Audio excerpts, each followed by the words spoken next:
الحمد لله وكفى وسلام على عباده الذين اصطفى أما بعد فأعوذ بالله من الشيطان الرجيم بسم الله الرحمن الرحيم.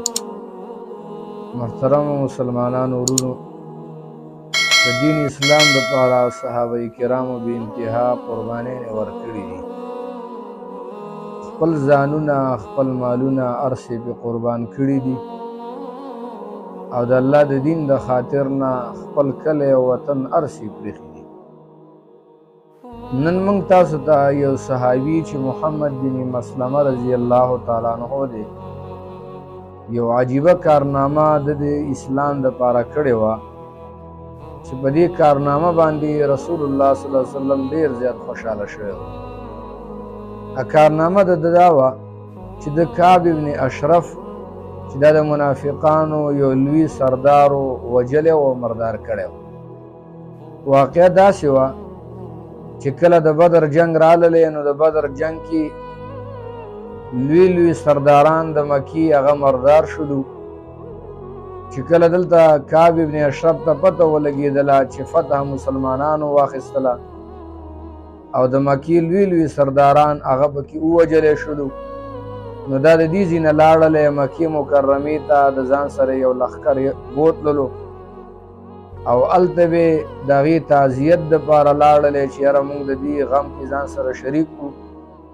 یو څو ورځې هلته ایثار شولو نو ټول د مکې خلک یې ځان سره بیت الله ته بوتلل او د خانه کعبې غلاف یې پې ونیولو او دا قسم یې ورکړو ټولو ته چې موږ څو پورې ژوندي وو نو د مسلمانانو بیخکندي به کوو. نبی علیہ السلام ته پته ولګېده چې کعب ابن اشرف د منافقینو سردار دا تلی دی مکې ته او دغه رنګې د هغې سره یې دا لوظ کړی دی او دا قسمونه یې ورکړي دي. واپس دا راغلی خپل کلي او وطن ته راغلی، دا د مدینې منورې نه لږ فاصله باندې. نو چې کله راغلی نبی علیہ السلام زنانو د مسلمانانو زنانو پسې به اشعار ویل او هغې کې به دې زنانو اندامونه یادول. نبی علیہ السلام ډېر زیات خفه شو په دې سره. نبی علیہ السلام وفرمایل څوک شته چې دا لعین دا خبیث مردار کړي. نو په دې کې یو صحابي محمد بن مسلمه رضی الله تعالی عنه هغه پاڅېدلو او ویلې د الله رسوله دا به زه مردار کړم.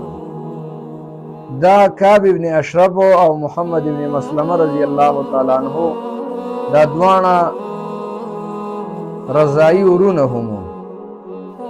نو دا ورلی کعب ابن اشرف خواله ځان سه یو څو ملګري واخیستل. نبی علیہ السلام ته ویل د الله رسوله زه به تاسو پسې لږې ردې بدې ویم خو د دې به اجازت وي. نبی علیہ السلام ورته وفرمایل زما طرف نه ته اجازت دی چې څه دې خوښه یې ووایه، زما طرف نه ته معافي ده.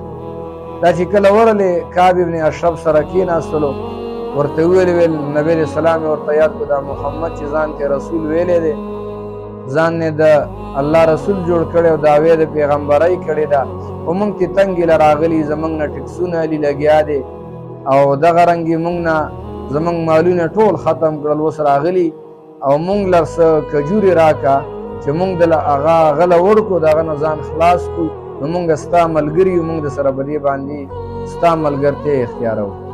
نو ده ورته وویلې ویل ماله به د دې په ګاڼه کې څه شی راکې او ویل ستا څه خوښه ده هغه راته ووایه. ده ورته وویلې زما خوښه دا ده چې ستاسو زنانه دې زما سره وي. ده ورته ویل مړه ویل ته خو ښایسته سړی او که چېرته زنانه له درکړو نو دا خو د پیغور خبر ده، لحاظه دا نه شو کولی. ویل خبې به اولاد راکوئ. ویل اولاد هم نه شو درکولی، آینده به خلک پیغور ورکوي چې یو من کجورو په عوض کې تاسو پلار د کعب ابن اشرف سره ګاڼه کړي وئ. ویل ښه څه به کوو؟ ویل موږ به له خپله اسلحه درکړو، وعده ورسره وکړه آینده ماښام به موږ راځو او په دې باندې لوظ شو زموږ او ستاسو او په دې باندې چې کوم دی موږ به تا ته پلانکې ماښام خپله وسله حواله کوو. د ده لویه قلا وه او تقریبا یو نیم ګز د ده د یو قلا یو دیوال و. نو صحابه کرام سره د محمد بن مسلمه رضی الله تعالی عنه سره یو ځای رالل چې کله دروازه وټکېدله ویل څوک یې؟ ویل محمد بن مسلمه یم. نو کعب ابن اشرف ته ور کولاو کړلو. نو د کعب ابن اشرف ته د ښځې ویل د دې اواز نه ماته د وینو بې راځي. ویل نه دا خو زما ورور دی او دغه رنګې د مسلمانانو نه نفرت اخیستی دی که اوس زه ور ونه وځمه نو بیا به نفرت خور شي. نو د کعب ابن اشرف یو زنانې راوستې وه او نوې ورسره واده کړی و د قریشو نه. نو ده چونکې په سر کې یو خوشبويي لګولې وه، ډېره ښایسته خوشبويي وه.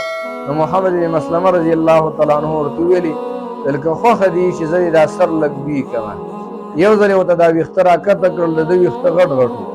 نو یو ځل یې ورله دا سر هغه بوی کړلو، ګوتې ګوتې به کې ورله ووالې د لاس، بیا ورته بیا وویل لږې بیا رامانې نه بوی کې. بیا درېیم ځل یې ورته چې بیا وویلې نو ویښتې ورله کلک کړل. صحابو ورته ویل ووهئ دې سر. دغه ځای کې ترېنه سر وواللو، تنه یې پرېښودل او سر یې راوچت کړلو. نبي علیه السلام ته رالل، واپسۍ کې چې کله را دنګل، واپسۍ کې په دې را دنګلو کې د دې محمد بن مسلمه رضی الله تعالی عنه شپه ماته شوله. نو نبي علیه السلام ته چې راورسېدل، نبي علیه السلام ته کېناستل، د الله رسول سر یې ورته د کعب بن اشرف کېښودلو چې هغه مردار کو دا یې سر دی.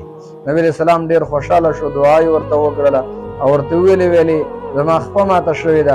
نبي علیه السلام ورته ویل خپه دې راوږده کړه. نو چې خپې ور اوږده کړه، لاس مبارک یې ورله پرې تېر کړلو. ویل ما نه ویل چې زما خپه ماته شوې ده. نو دا صحابي و چې د اسلام دپاره یو لویه کارنامه کړې وه، چې یو لوی د دین دشمن و، د الله د رسول په اجازه باندې هغه لاړل، د هغه نه سر ووهلو او مردار یې کړلو او دومره زړورتیا او بهادري پکې وکړله چې هغه سر یې نبي علیه السلام ته راوړلو، په خپو کې ورله کېښود. ویل د الله رسوله د هغه لعین او هغه مردارو چې د کم په باره کې موږ تللي وو د هغې سر دا دی او سر یې ورله راوړلو. د صحابو قربانیانې ورکړې وي د دین اسلام دپاره، ځکه ورته الله تعالی زیرې په دنیا هم رالېږلي. نو دې د وجې دغه رنګې چې کله هم د دین اسلام خلاف کېږي، نو مسلمان له پکار ده چې قرباني د دین اسلام دپاره څه ناڅه ورکول پکار دي، مالي جاني. نو دې د وجې نه کوشش کول پکار دي. نو الله تعالی به موږ تاسو ته هم دغه رنګې ایوارډ په دنیا باندې راکړي. واخر دعوانا الحمدلله.